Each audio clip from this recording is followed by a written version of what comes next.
Hi there guys, I'm Nikhil from GreedyTech, and in this video, I'll be showing you the most important tips and tricks for your Oppo F19s. By the way, I've already posted a dedicated video for the best features section where I've talked about all the features offered by this phone. So definitely check out that video as well, link will be in the description. Now with that said, first I'll start off with the navigation gestures. On this phone, it's called as swipe gestures from both sides, and once you turn it on, you get some extra options at the bottom. Make sure you enable switch to previous app toggle and vibrate on back navigation toggle. And once you're done, this is how the navigation gestures work. To go home, you can swipe from the bottom of the screen. For recent apps, you can swipe and hold. Now to go back a step, you can swipe from the left side or the right side and it takes back a step.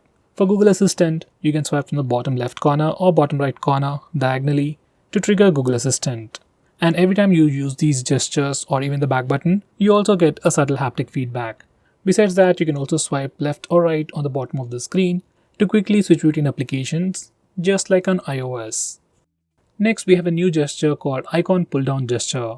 Now once you enable this feature, on your home screen, you can swipe diagonally on the left side or right side to quickly pull down all the icons near your finger. It's just a quick and easy way to reach out applications just with a single finger.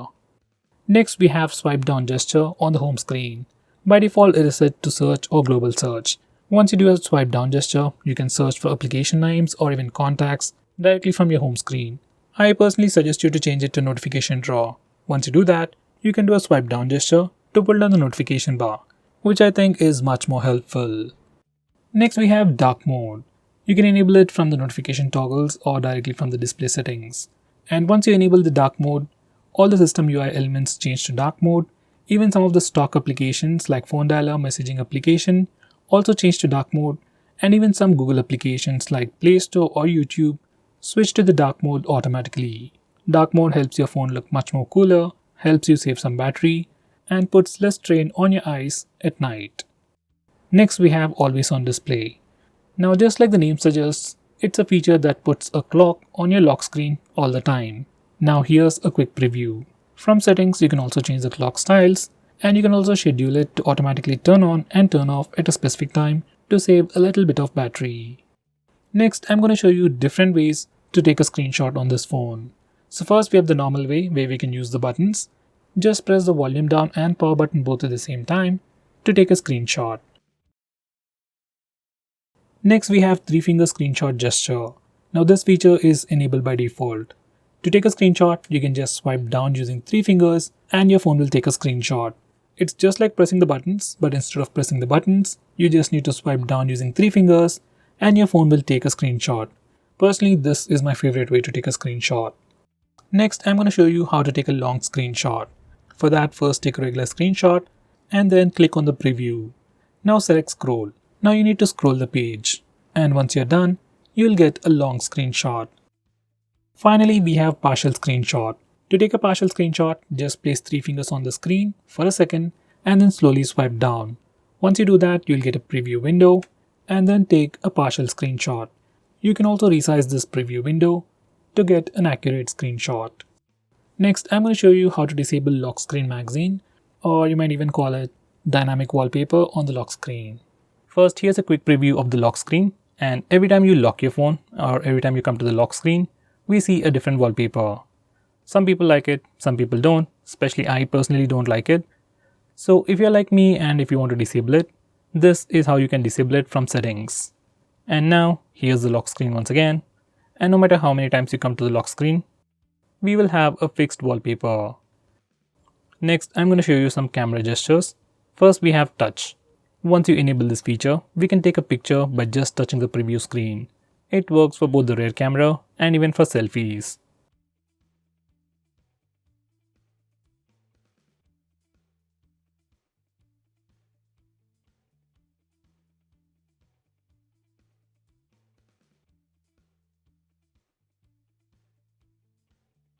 Next, we have the palm gesture, which only works for the front camera, and it's great for taking selfies.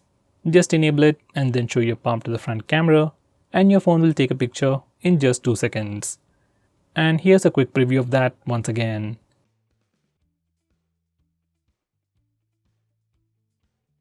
Next, I'm going to show you how to trigger Google Assistant with the power button.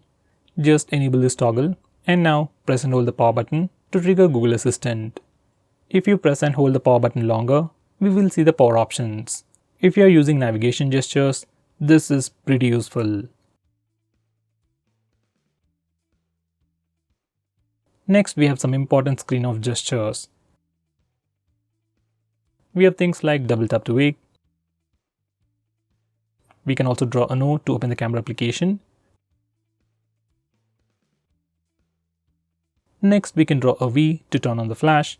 We also have more like music controls and custom shortcuts. But most of the time, I just draw V to turn on the flash. And to turn it off, we can press the power button. Next, we have a pretty cool shortcut to start or open split screen mode. This feature is enabled by default. Just make sure this particular toggle is enabled, and if it is enabled, you can just swipe up using 3 fingers to open the current application in a split screen mode. Now this phone, it's not like other phones, so some of the applications will not support this feature. With that said, most of the applications, especially third-party applications, do support split screen mode. Next, I'm going to show you digital well-being. Now this is a feature from Google and you can find it in settings. This feature analyzes your phone's usage and gives you a complete report. It shows you how many times you've unlocked your phone, how many notifications you've got, how much time you're using your phone, and which apps you're using the most. So with all this information, you can know your usage and you can also limit your usage using this feature, which is a pretty cool thing. So let's say if you don't want to watch videos on YouTube for more than 1 hour in a day, we can put up such restrictions using this feature. Next, we have wind down. This is another feature from Google, which will help you sleep faster at night. Using this feature, we can schedule our phone to turn on grayscale mode and do not disturb mode automatically at a specific time. This is something I would definitely recommend you to try. Next, I'm going to show you how you can change your default apps, whether you want to change your default launcher, default browser, or anything. For that, we need to first go to settings. Once you're in settings, select app management, then select default apps. Now from this page, you can change your default launcher, default SMS application, browser, and so on. I would definitely recommend you to change your default browser to Google Chrome. Next, I'm going to show you how to display the battery percentage on the status bar. For that, go to settings, then select notification and status bar, and then enable this toggle. Once you do that, we can see the battery percentage on the status bar. In the same way, if you want to see the network usage on the status bar, enable this toggle. Next, I'm going to show you how to display the RAM information on the recent apps page. For that, go to settings, then select additional settings, and now enable this toggle. Once you do that, we can see the RAM or memory information in the recent apps page. Next, I'm going to show you how to record the screen on your phone. For that, first go to the toggles. And if you can't find the screen recording option, you need to click this button over here and search in the extra toggles. We have a dedicated toggle called Start Screen Recording. Just bring it up. And now we can start video recording just by using this toggle. Just click it and screen recording should start in 3 seconds. If your phone asks for any permissions, just grant them all. Next, I'm going to show you how to stop applications from automatically restarting in the background. For that, you need to first open Phone Manager. You can find it on the home screen or in your app drawer. Once you open it up, select Privacy Permissions, then select Startup Manager. Now from this page, we can start or stop applications from automatically restarting in the background. Personally, I'll enable this toggle for apps like Truecaller, WhatsApp, or Instagram, and disable it for everything else. So guys, these are the most important tips and tricks for your phone. If I missed out on anything important, do let me know by commenting below this video, and definitely check out my video on best features. Link will be in the description. Now with that said, if you're planning to buy this phone, please use the link in the description. It always helps the channel. If you want us to make any specific video, tweet out to us with the hashtag AskGreedyTech on Twitter and we will try to make it as soon as possible. I'm Nikhil from GreedyTech signing off. Have a nice day.